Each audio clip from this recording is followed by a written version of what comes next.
A big storm is expected to cross the United States this week. It will make landfall on the west coast and bring different impacts along its path.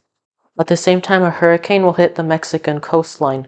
After the hurricane makes landfall, it will move through Mexico, helping a new storm develop which will move through the southern US.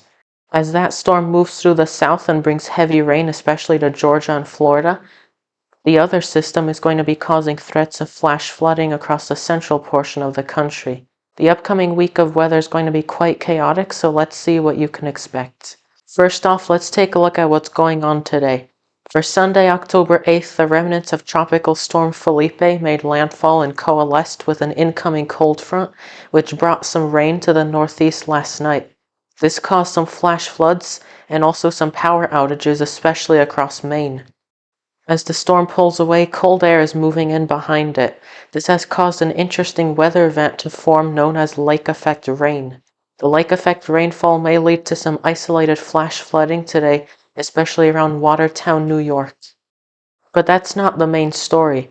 Our next big storm is going to make landfall in the northwest US on Monday, October 9th. This will come in the form of just some relatively light rain to start.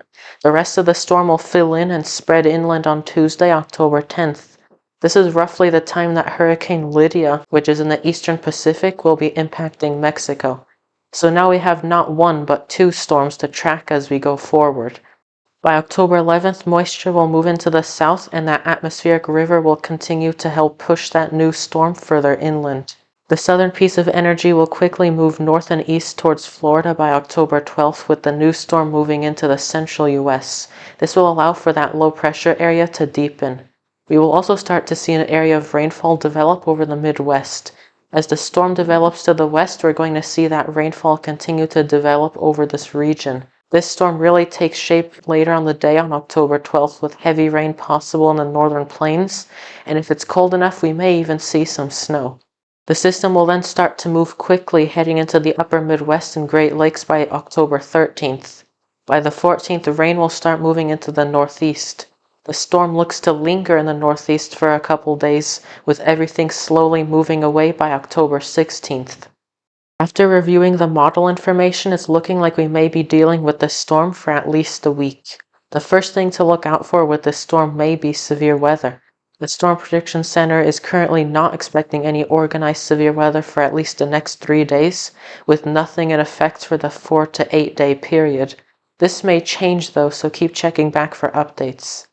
Heavy rainfall will definitely be one of the more widespread risks with these storms. We can really see where these storms are going to be just based on the rainfall accumulation map.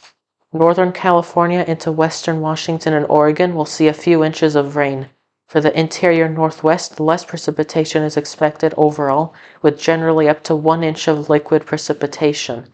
Higher elevations may see snow. When the storm starts to take shape over the northern plains and Midwest, a widespread 2 to 4 inches of rain is expected across the purple and red shades. This may lead to some flash flood concerns as well. Heavy rain is also in the forecast from coastal Texas into the southeast US, with 3 to 5 inches of rainfall in the forecast for the Florida Panhandle into southern Georgia. This is in association with the remnants of Hurricane Lydia. Thanks for watching today's update. I'll have much more details coming about these storms, including live coverage. If you like the video, consider subscribing and dropping a like. Stay tuned for more updates.